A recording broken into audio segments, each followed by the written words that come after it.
everybody. I'm super excited today, but kind of not at the same time. I'm not gonna lie to you. I'm letting you guys know right now, if I don't post for a little bit, it is because some stuff is going on with my betta fish. I will put more details in the community tab soon enough about him, so don't worry too much. But just so you know, if I do not post, I'm taking care of my betta fish at the moment. Letting y'all know. But anyways, how did I start that with an intro? But today we're gonna be reading Toby X Listener. Let's get a small recap on it, shall we? So basically, YN and Toby ran into the forest. Then whenever she saw her friend's dead body being investigated, she started having these hallucinations of Toby dragging her to the house, playing a game with the other creepypastas, and to which she saw Clockwork in it, and Bloody Painter, and some couple other murderers, and creepypastas, I mean. And she basically got killed in the end of the hallucination. Then when she snapped back into it, she's basically... So one side she's having a normal hallucination, then the other side is two versions of Toby she's seeing. One that's not real and the one that is real, which is the good Toby that is real. And basically Toby's like, what the hell's going on? Like, what the fuck? And then while he tries to hey, we need to get out of here. They're going to catch us. And then she's like, I'm seeing the two versions of you. And then she feels all the pains and whatnot. And then Toby is realizing that it must be somebody that's making her feel this way, which will make her distrust him somehow or something like that, or kind of make them, weary of each other, and or weary of him. And basically he's like, we gotta get out of this forest now. And I believe they start running at the end. Yeah, that was a weird explanation, but yeah. Anyway, now we can get straight into it.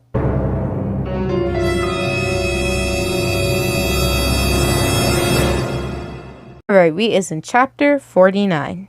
Toby and I run through the forest as fast as we can, holding onto my hand, giving me a tug every now and then to be sure I'm keeping up my pace and not slowing down.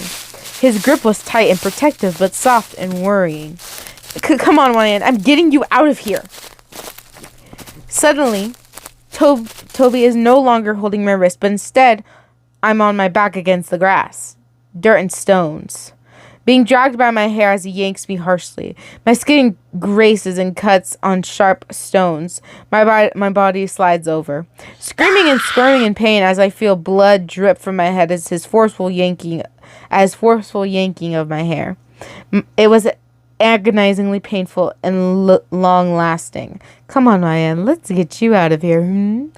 He laughs evilly, giving my hair a tight, quick twist, forcing my neck to jolt to the side, causing a numbing sensation in my neck. Now, be aware that this is a hallucination. This is not Toby actually doing that. I don't know. Something is making her hallucinate a very despising version of Toby. Just letting y'all know, before y'all jump to conclusions. I scream, coming to a stop, yanking my head from Toby as I breathe heavily, checking myself over for cuts, bruises, and blood. There was nothing. Toby turns to look at me, watching the horror in my face. He knew the scenarios were still happening. He rushes towards me, taking me in an embrace and whispering in my ear, "Remember, Ryan, the evil scenario is fake. It's not real. During one, speak out loud that you know it's fake." Breathing heavily and quickly, I nod to his advice, inhaling for a long, deep breath of fresh air before we continue running again. The forest was like a maze. This time, as we ran, Toby held me in his arm, carrying me bridal style to keep me close to him, allowing me to feel his reassuring touch. Hallucination side. Toby no longer carries me bridal style. Instead, I was hunched over his shoulder, a large knife in his hand across my back as he held me up, ready to strike the blade at any moment into my skin. I couldn't help but squirm in a frantic panic and cry loudly with fear. But this time, that just made him angry, stabbing the knives deep into my thigh, causing me to scream in agony, which he then throws me to the floor, landing on the knife, pushing it down some more. Again, hallucination. Back to normal. As I lay in Toby's arms as he runs, he suddenly trips and falls due to my ear-bursting scream. I fumble out of his arms, landing on my thigh. Wyan! He yells almost instantly after dropping me, running over to me to help me to my feet. Wyan, I'm so sorry you caught me off guard when you screamed. And then, hallucination. Look at you, screaming from a knife to the leg. I've had much worse than you pathetic scum. I winced at the pain, but then remembered what the real Toby said. This isn't real. I mumbled between gasps and flinches of pain. What was that? He snarls, leaning over down to me, grabbing my chin and yanking my head towards him, feeling his hot breath against my face. This isn't real. Suddenly, Toby's body dispersed into dust, followed by trees and bushes, leaving behind a bright white light. I couldn't help but shield my eyes with my hands, but even then, it was still bright. Why does that remind me of, like, It? I don't know why, but it does remind me of him. Anyway. Once the light faded, the real Toby showed crouched down in front of me as a worried expression plasters over his face. Lunging forward, I hold him in a tight hug as a tear falls down my cheek. It worked. It really worked. I cry happily as I squeeze him tighter, causing him to respond in the same way, wrapping his arms around me more. Good, but that doesn't mean he won't be back, he says as he stands holding his hand for me to grab, which I do. Before we continue our way, he leans towards me, placing a smooth, sweet kiss on my lips, by which I happily return. It felt so good to kiss him. I never wanted it to end. But he eventually pulls away, looking into my eyes before speaking. Let's go, he says for the final time, by which we instantly continue on our way for an exit out of the forest, which probably would be a very long time. Chapter 50. The exit to the forest was growing near. We could see the empty road and pavements. But as we drew closer, I suddenly stopped, causing Toby to stop also, staring at me in confusion. Wyan, come on! We're almost... Before he could finish, I raised my hand to stop him, pushing a shushing sound through my teeth to silence him. Shh! Can you hear that? I whisper as I tilt my head a little to hear the sounds better, closing my eyes. The faint, distant cries of a child fills my eardrums, allowing me to realize what the noise was. Slamming my eyes open, I grab Toby's arm and pull him back through the forest trees where we had just come. There's a child in here. She sounds hurt. No, Wyan, remember, it's all a trick, he yells, coming to a stop and yanking my arm, causing me to turn and look at him. I told you that tricks could be played on you. I can hear it too. It's fake. How do you know? How can you be sure this is fake? What if it's a real little girl who's lost? Perhaps she followed us in and now is lost. Bruh. Toby shakes his head with a sigh, squeezing my arm. Why, no. That wouldn't have happened. Please trust me on this. I did trust Toby, of course, but the girl just sounded so real. Girl, not real enough to where I'm going to risk my life in there again. Like, already making these terrible decisions. Oh my gosh. Oh goodness. I lower my head and nod. He sighs a breath of relief and lets go of my arm. He turns back and heads towards the forest edge. I follow him closely, but suddenly, as the exit was near again, I heard the female child cry. But this was more of a scream for help to be exact. I couldn't stand and let this happen. Quickly, I turn back and make a run for it in the trees. Oh my gosh. I knew it. Oh my gosh. Toby must have heard my increasing footsteps and his angry voice and his angry voice calls my name from behind. I would have been angry too, like dang. Every time I think I reach the source, I find nothing. I can still hear the girl, but I can't find her. I can't imagine the pain she must be in. It sounds as if she's in agony. The poor soul. Come on, Wyan. We have to find her. As I searched around the trees, the atmosphere started to change, becoming foggy and misty, which was bad, as I was no longer with Toby. So now I was alone in an eerie forest with the background sound of a screaming, crying child. I begin to grow fearful and give up hope, but I suddenly spot something. A figure of something small. As I walk closer to it, the crying sound increases. I knew this was the girl. Rushing to her, I call out to her, getting her attention, but she doesn't respond. She just continues to cry. Maybe she didn't hear me. I reach her. The poor thing. She looks awfully cold and so scared. She had messy brown hair and a ripped pink dress covered in mud and bloodstains. Her weeping eyes were a beautiful glossy green, but the thing that stood out the most was the blood on her face, dripping from her hairline. Crouching down to our level, I cradle her face with my hands, wiping her tears. Her crying begins to stop to sniffles and low sobs. What happened, sweetie? Did someone hurt you? Where's your mother? I question, but as soon as I finish, her sobs instantly stop. Her large eyes fix on me like a lethal death stare. Her stern expression all changes to an evil green. Her stern changes to that of an evil green, reaching up to her cheeks on both sides, beginning to laugh menacingly. I force myself away from her, standing to my feet, but her laugh only grows. Taking a step back to prepare to run, she stops laughing, her expression returning to a stern glare. I take another step back, but this seemed to anger her. Suddenly, she snaps her head back, letting out an ear-piercing scream. I couldn't even run away. All I could do was crouch to the floor, covering my ears from the agony of her high-pitched scream. Soon enough, she stops, finishing with a giggle.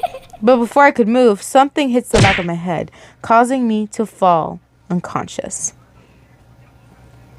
Do stupid things, get stupid prizes. Like, for real, though, did you not expect them to pull you? Like, you really thought that if they made you hallucinate that, they wouldn't pull that on you? Bruh.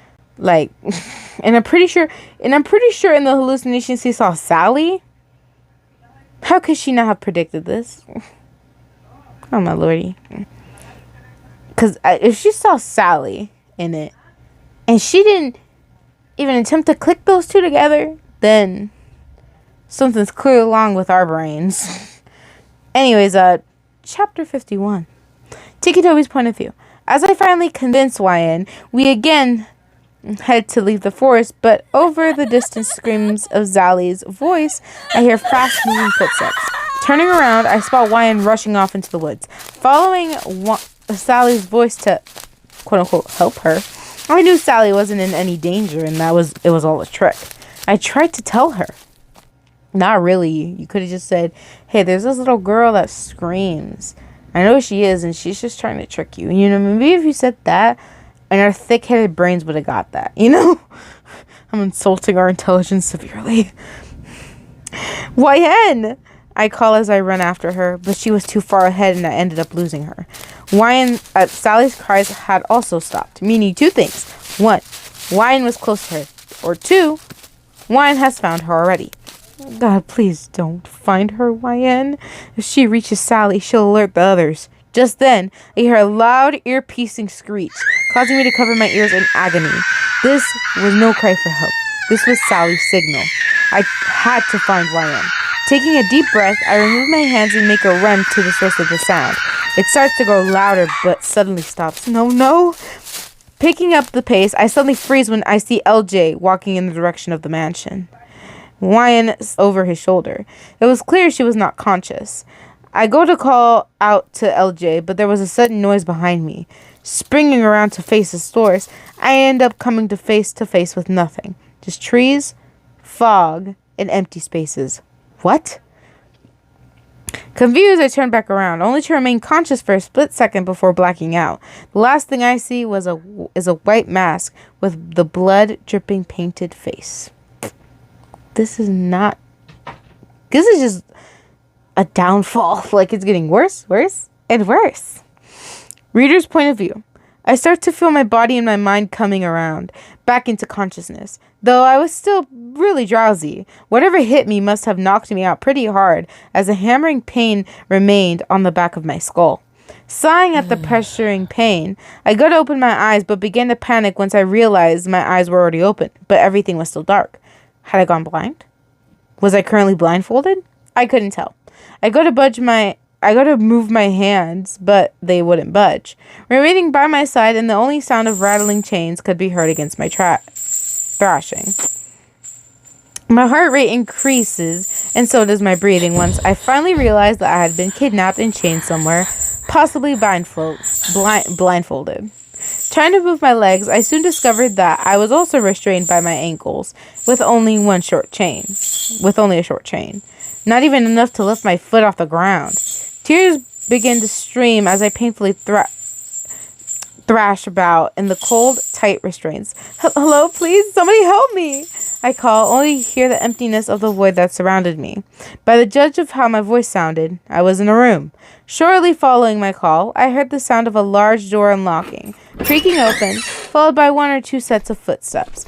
Creaking of the door again before a final locking sound, causing me to gulp hard. My body shakes, causing the chains to rattle as several footsteps approach me, my breathing increasing, becoming noisy and shuddery as I gasp for air between cries of panic. Suddenly, something is ripped from my head, causing a bright light to beam into my eye sockets. I couldn't help but whine, squinting my eyes shut a little, allowing them to adjust. Once they do, 3 figures stand before me, towering tall over me. A monochrome now, and all gray with glowing eyes, clutching onto gold strings, and a familiar masked figure, blue with black ooze. Okay. All right. All right. Now, chapter 52. The 3 masked figures stared down at me, though I could see the face of 2 of them, due to the mask the 3rd one wore. Please, who are you? Where am I? Why am I here? I questioned the 3 of them, tears slowly falling from my eyes as I tried to hold them back as much as I could. Hold on! I knew what I was going to say in the other chapter. If you guys remember, somehow, some way, this girl that we are is a mind reader. She can read minds. Why aren't we reading their minds? For the extra technology of our brains, we were smart enough to read minds, but not smart. However, none of them answered. Instead, they just chuckled. It was low and eerie, completely altering the atmosphere. I felt in danger, and my fear only grew and grew. Please answer me! I cried as more tears began to fall, no longer being able to hold them back. Okay.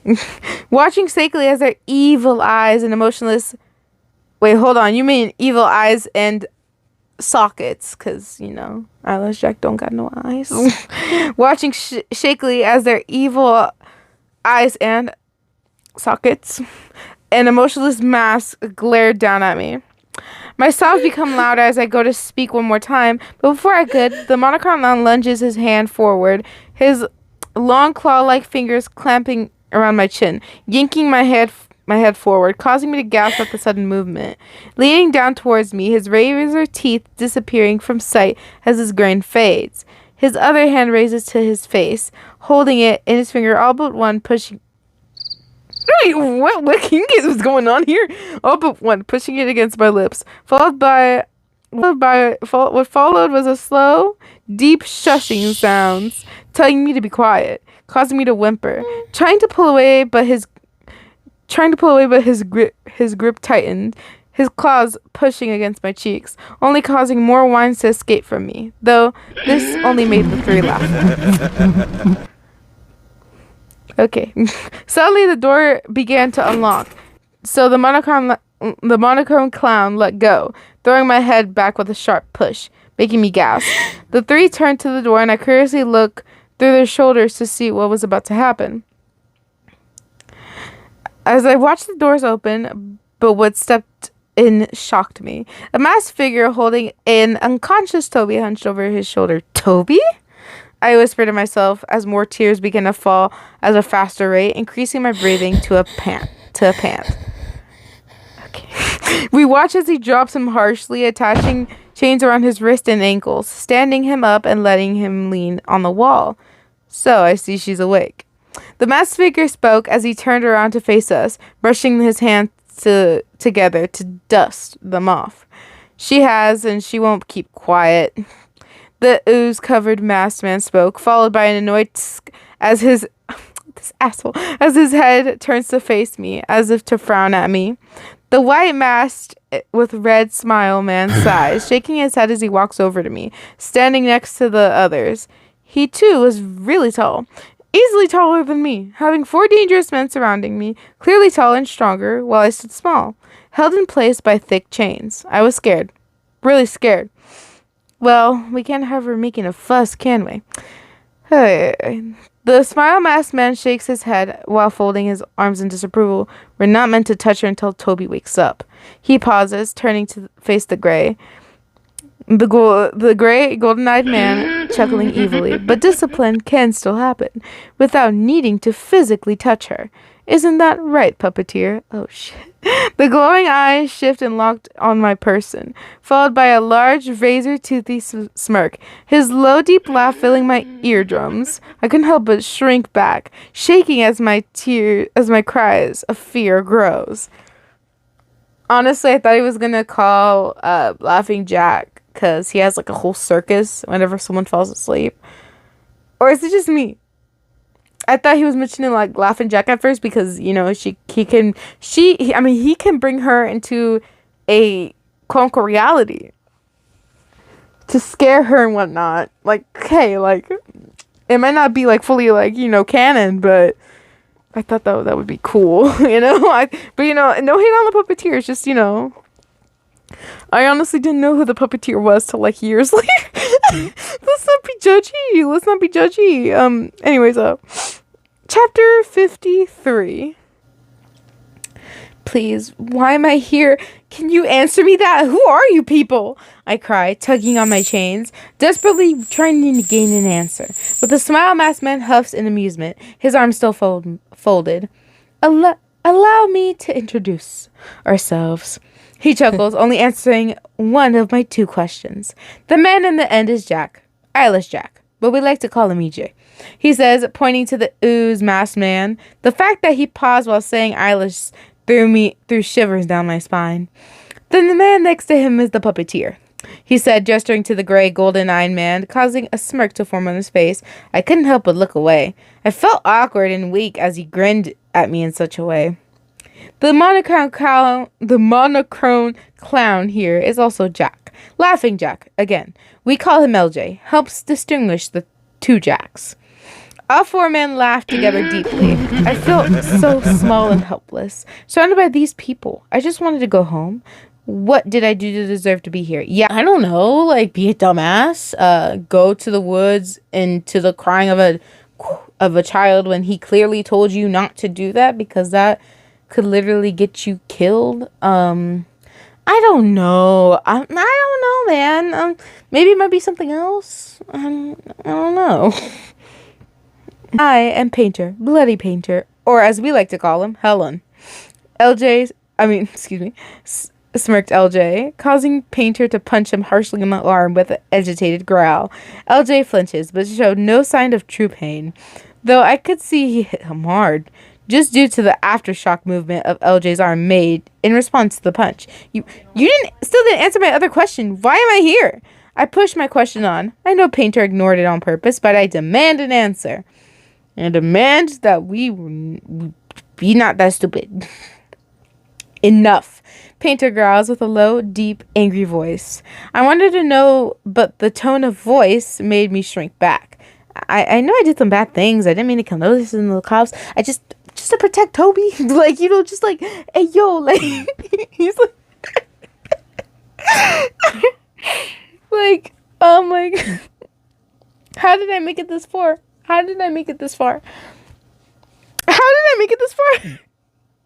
Okay, I know I did some bad things. I didn't mean to kill those nurses and those cops. I was just protecting Toby.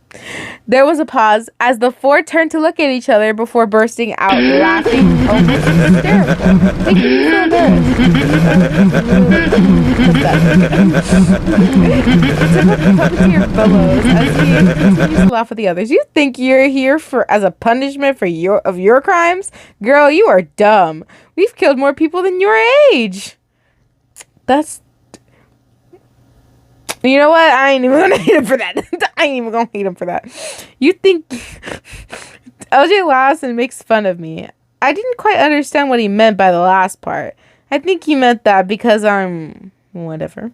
I lived on Earth for whatever. Meaning they killed much more people than that number? If that's a lot, how many more? What am I going to do? They won't stop laughing. Oh my god.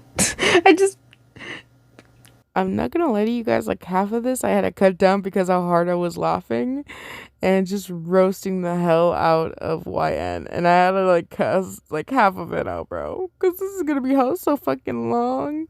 Let's just say I'm not too happy with her intelligence. Sorry, y'all, interruptions. Anyways, I'm here. I'm here. Oh gosh. Once their laughter dies down, EJ's the next one to talk after being quiet for a while. You're not being punished for your crimes. You're here to teach a lesson to him, he states, gesturing over to Toby, who still leaned up against the wall unconscious. I no comprendo. Like, I don't understand. I don't comprendo. EJ sighs, grabbing the back of my head harshly by my hair, yanking my head forward, gripping my chin with his other hand, forcing me to look in a direction of Toby. Listen carefully. He's here because he caused some trouble with Slender, he says, pulling my head more, causing an aching sensation to flow through my neck. It's soon relieved but replaced by a new pain as he yanked my head back, arching my neck. We're here to punish him, but the best way to punish someone... But what best way to punish someone than for him to see his lover being harmed? He chuckles, but his words just made my eyes shoot open as they begin to fill with fluid. When the painter mentioned that the puppeteer could punish me without touching me, didn't understand it, and I still don't. But hearing these things are making my heart race and my panic grow, wondering what they're gonna do. Probably gonna make you hallucinate really bad. Most likely. Chapter 54. The silence didn't last long. I'm guessing it's because the four men grew bored. I enjoyed the silence as my fear faded a little, allowing me to try and calm down. But as soon as one of them speaks, my panic level rockets up. Well, I'm bored. Toby still seems out like a light. Shall we have some fun while we wait? Painter chuckles as he turns his head in my direction, easily looking down on me. I desperately tried to read their minds, seeing if any of them were secretly having second thoughts, but nothing. Every single one of them thought nothing. So much so, I thought I could hear static. I watched them in fear as the men nod together before taking a few steps back, all but Puppeteer. He remains close, a wide, toothy grin staring at me. His glowing eyes locked on my figure. Do with her as you like, Puppeteer. We'll wait outside.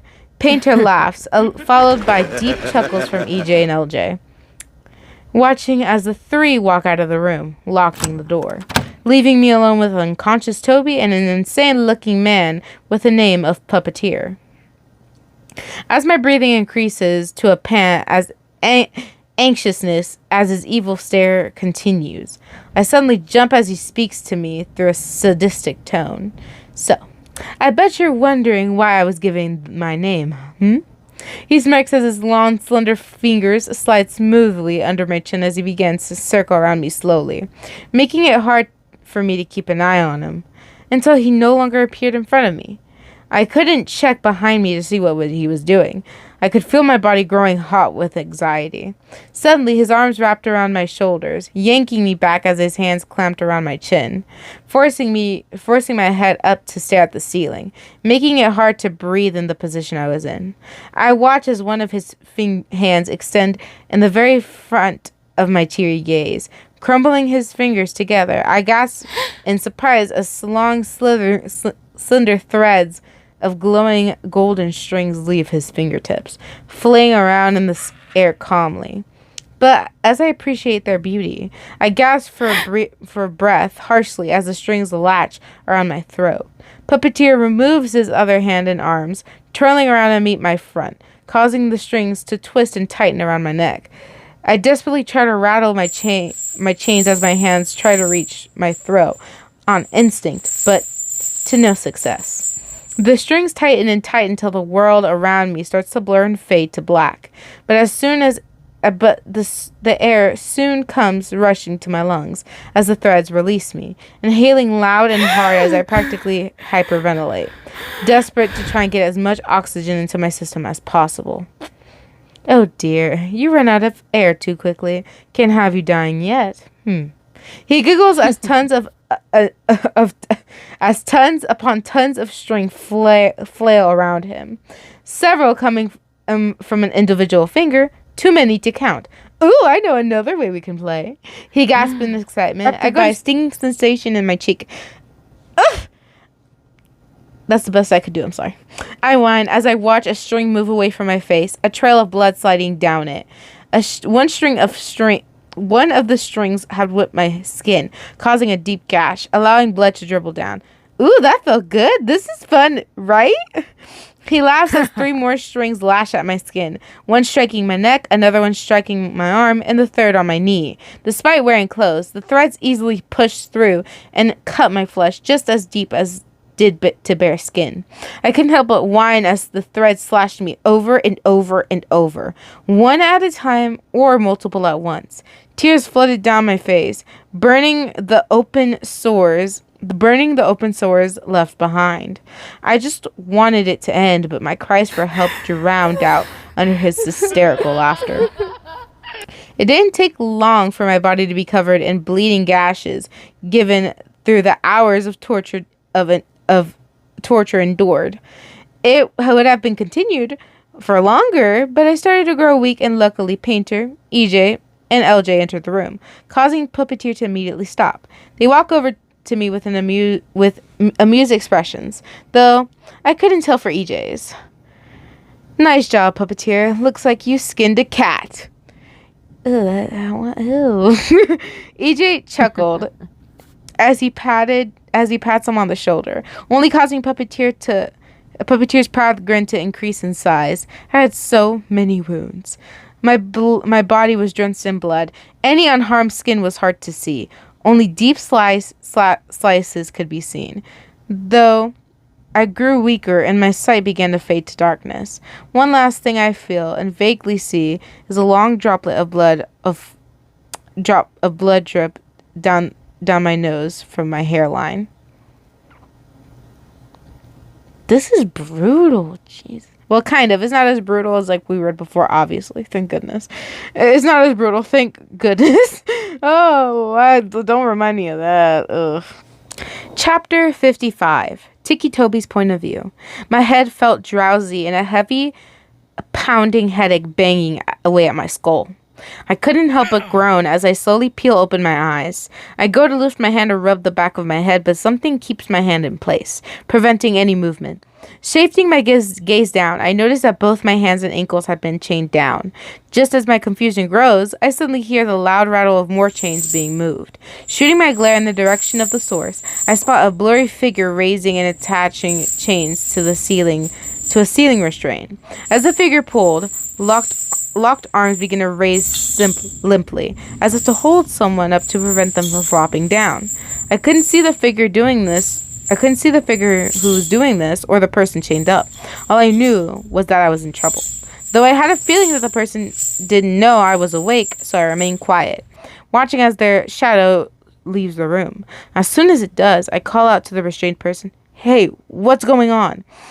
I call out as quiet as I can to not be heard but enough for the person to hear me. Though there was no response, I tried to focus my blurred vision on them slightly. "Hello, are you?" Before I finished, I interrupted myself. The blow to my head affected my vision but didn't last long, and I was finally able to see the person chained up. I saw every wound and every droplet of blood. The very sight broke my heart. "YN?" I cry out as I desperately try to tug on my chains. Her seemingly unconscious body hung there from her shoulders, with her arms above her head as blood dribbled down from her many, many wounds. Wake up! Fuck! I yell as I realized she was out cold. I hated whoever did this to her, and I was determined to kill the bastard who harmed her. I tried my best to listen out for any signs of life inside of her, but her breathing was so quiet and weak. She barely took full breaths.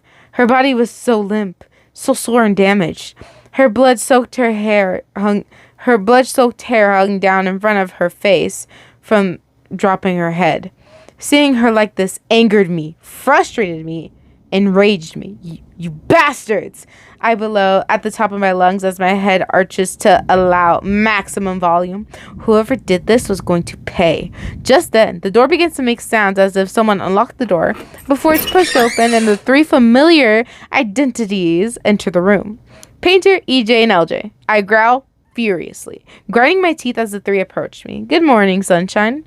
Pleasant sleep? Painter chuckles as he folded his arms, his revolting mask locked on mine. So, I guess you've seen the fun Puppeteer had with your lady friend there. LJ winks and points in the direction of YN. I was shocked. Puppeteer has been sent on a year-long mission, but he had only been gone 6 months. Why was he back so soon? Puppeteer, but he's only been, Only been 6 months? Yeah, we know. He completed his mission early, which is more than what we can say for you. LJ growls at my response. None of us like to be questioned. I know this especially from the previous kills I've made. But in the moment in time, they're the predators and I'm the prey. I was now the one with my life on the line. So like any other victim, my head was filled with questions. Why am I here? Why is YN here? There was silence as none of them seemed to be bothered to answer my question. Well, apart from EJ. He tusks with an irritated tone as he stands tall over me. You've pissed Slender off too many times. You need to learn your lesson. Although, Painter's injection made you feel pain from when he last tortured you, as you probably worn off and he doesn't have any more. So instead, we decided that the best way to torture you than to harm the thing you've loved most. He grumbles, gesturing with a nod of his head in the direction of Wyon's unconscious body. I felt betrayed. EJ and I used to be close. He would put up with me at least. What happened, Jack? I can't believe you assholes are doing this. Though my anger and emotional pain just seemed amusing to amuse them, especially Painter, as a faint chuckle seeps behind his mask. Watch it, Rogers. In case you haven't realized yet, the more you do wrong, the more we hurt your whore. She's not a whore, you fuck. I shout in rage at his person as I push myself forward as much as possible, saliva spitting all over his mask. Though, this does not seem to faze him in the slightest, as I breathe heavily due to the energy lost through my yelling. As I watch Painter turn over to the two. EJ, LG, I think it's time we punish Toby for his behavior, don't you? EJ, get the needle and wake her up. LJ, prepare yourself and get ready. It's your turn to have some fun. Painter and LJ laughed together deeply as they walked away from me, leaving the room, but EJ remains to inject Wyan with a liquid to wake her from her unconscious state. EJ, why are you doing this? I thought we were friends. One thing you should remember about us killers, Toby. He pauses from his work on Wyan and turns to face me with a stern stance. You never make friends, but you did. You made more than a friend. She was your lover. What? You even had a child with her, EJ. Oh, shit. What I said seemed to hit him as his body flinched a little. A loud, deep growl bellows out of him as he storms over to me, standing close and appearing patronizing from his height. That was different. She was one of us, a killer. She had a unique power. I'm a killer. What's the difference between being friends with her and me? My personal life has nothing to do with you, Toby Rogers. Jack, you, her, and your child left here with Kajiko. Years later, you, her, and Kajiko returned without your child. What happened? Who do you think you are, Rogers? Asking me such a question. Why do you care so much? Jack was highly defensive on the topic, but I needed answers. I needed to know why he was becoming so distant with me, his lover, and with pretty much everyone. You killed it, didn't you? Oh, shit. Oh my gosh, this is getting really bad. Chapter 56. You killed it, didn't you? I say low and calmly, though Jack doesn't answer right away. There would have been silence. Only Jack's low growl prevented a silence from occurring. What do you want from me, Toby? Huh? The truth? The truth about what happened? Why the child never returned to us? Is that it? You expect me to spill all my secrets out to you just like that? Not only did Jack sound highly defensive, even more so now than ever, but he also sounded upset. Something bad must have really happened. I could tell in his voice that this was a touchy subject. I'm gonna end up dead soon anyway. I at least want to know the truth. Jack's mask stares at me blankly as a pure silence radiates over us until he finally sighs, dropping his head a little in a small nod. I went out on a mission. My lover, she gave me a knife to try instead of a scalpel. I used it to please her. The child wanted to come, but I said no. She wasn't old enough, but she ignored my order. When I was out in the forest as part of my mission, I began to grow tense as there was loads of people around. I became more alert. Then suddenly I hear rushing footsteps behind me. On instinct, I spin around and slash my knife at the source, only to see the pain on my child's face. I had sliced right across her throat. Tears in her eyes as she cries, gasping, trying to ask why, but couldn't get the words out as blood gushes from her neck. Oh my God. I could see the betrayal and horror on her face as she falls to the floor. I had never felt such agony in my heart. Despair I had never thought I'd feel. I abandoned my mission and headed home. My lover was angry, but we needed to escape, so we came back. I chose to distance myself from everyone to assure that I never harm everyone close to me again. There, are you happy now? Very happy. I was quiet for a moment. Jack's story really hit me hard. He accidentally murdered his own flesh and blood, his own family, his own daughter. There are so many things that could have prevented that. So then you understand the despair I feel when I see Wyatt get hurt. Jack turns to look behind him, glancing at Wyatt's limp body as she begins to stir and come around little by little. Only the slightest of movements, but still unconscious due to the slow working fluid used. Jack, she's not who you think she is. She's special too. Jack huffs, shaking his head in disapproval as he leans onto one leg, bending at the knee. Of course you would say that, Toby. You love her. No, not that. I mean like your lover. Wine has a special ability too. Jack seemed to be taken aback by this information as he suddenly straightens his posture, standing tall and stern as he looks down at me. What do you mean? Jack, please, you have to help me. As an old friend, please, I can't let Wyatt die. Jack paused for a moment. I could feel his cold eyes stare burning holes into my skull as he tries to process whether I'm telling the truth about her being special. Fine, I'll help you. But I will have to still play along with some bits until I can get you out. Okay, but how? But I know you'll definitely help. He's telling the truth, Toby. A soft, weak, tired voice spoke out between breaths. The look in the direction of the source to see Wyan's eyes in our direction. Her head facing us as she weakly smiles, trying her best to use the energy left to speak. Wyan, I heard it in his mind. He promised to help. She was so tired. She found it hard to talk. I hated seeing her like this. I just wanted her to be safe. Jack instantly turns in my direction. If he hadn't had his mask on, I bet that he had a shocked expression on his face. What does she mean? She heard it?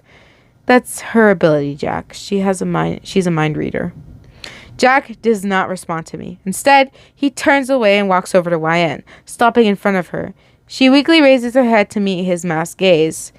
You can read my mind? She nods slowly, her blood-soaked hair falling in front of her eyes slightly. Then, what am I thinking now?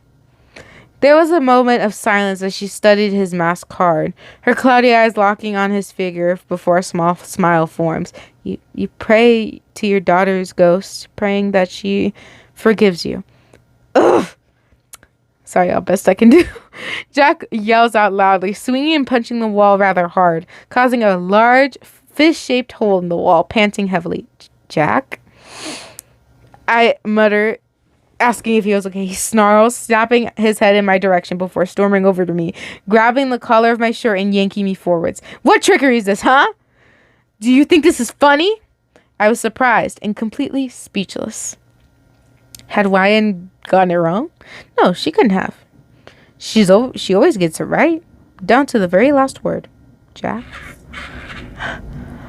Though his anger starts to calm, his frustrated breathing turns into what seems the cries of regret. How is it possible?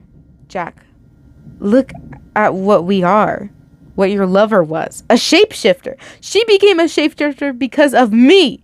I did that to her, but this wasn't just given to YN. How's it possible? Jack throws me back, slumping onto the floor. He was one of Slender's best murderers. I had never seen him so vulnerable, so fragile. I watch as he sighs, checking over his shoulder to look at YN hanging as her head hangs down. She had lost all energy to hold it up anymore. A little hissing sounds erupted from Jack as he stands his fate. All right, I can unlock your chains, but not YN's. When the others return, I will help you take them down. Do you understand? His tone of voice had completely changed. It was no longer shaky and full of sorrow. Instead, it was stern and menacing, bad enough to send shivers down my spine. I scrunched my face into a sly grin and nod with approval. Jack returns the nod and begins to unlock my chains. Now that is how a bro works. There we go. Man, I would have been so imagine we didn't have a special ability and this man would just left us to die. Wow. Well, look at that. Found out that Eyeless Jack killed his own child. Wow, that's very sad. Oh my goodness, why do these have to be so damn sad? Jesus. Ugh. Anyways, back to me. I haven't done back to me in a while. But anyways, back to me. I'm not gonna lie to y'all. I was not really expecting that. I'm not even gonna lie. I wasn't even expecting to read this much. I'm kind of glad I did. We're already like at 56. Can you believe that? And this chapter is like 70? No, it's 60 chapters. So it's gonna be ending soon. I'm so excited. Oh my god, I'm so excited, y'all. I have no idea. And I'm so happy that it didn't involve like crazy torturous things like it was in before chapters, because they were not in the bad way that it was terrible to read. It was in the bad way where I did not want to read it because how detailed it was. I did not appreciate it. Let's just say that. Anywho, let me know what you guys think is going to happen next. Will Eyeless Jack follow through his plan completely? Will we will we ever get to meet Eyeless Jack's girlfriend by chance? Like, let me know what you guys think in the comments down below. Anyways, I hope you guys enjoyed. Like, subscribe, and hit that notification bell for more amazing videos, guys. Also, this is a big side note. If I don't post for a little bit, as I mentioned earlier, it is because I'm taking care of my betta fish. Hold on, I'm going to get more comfortable. Of my betta fish, genuinely, because he hasn't been feeling good, and I have self-diagnosed. This is not proven. But self-diagnosed him with dropsy disease, which it happens with betta fish. And I have been looking up to help him get treatments and whatnot, blah, blah, blah, blah, blah. I got like 2 types of things. So I got him pure Epsom salt. I also got him methylene blue or whatnot that helps him as well. I do need to get him some one more medicine, but I have to wait for it. So yeah, I am trying to help Jalapeno out as much as I can. Pray for him, please, because honestly, he's a fighter. He's a big fighter, and I really don't want him to suffer with this disease because it's very painful for these types of fish, and I really don't want him to suffer. I'm hoping the best for him. Anywho, not with too much with the sad news. It's I don't even know how to explain it to you, like how sad I feel like having to explain this, but yeah, I mean, anyways, wish the best of luck for Jalapeno. If you guys have anything that you think might help me with the dropsy disease of jalapenos, dropsy disease, please let me know in the comments down below. If you got some good tips, if you have some experience with dropsy disease and betta fishes, and you have a couple ways to help them out or something like that, any way, sort of fashion, please let me know. I'll be taking any advice, please. Girl's gotta go. She's tired. And I just finished taking care of him and giving him his daily dose of Epsom salt and whatnot. I can't wait till I get the other medicine, the antibiotic thing, because I know it'll really help him out. Anywho, your girl's gotta go. Bye and peace.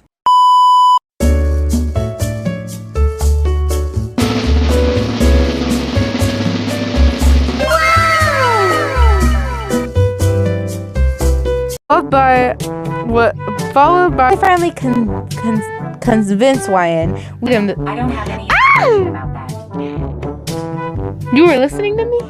Google, you gotta stop doing that, fool.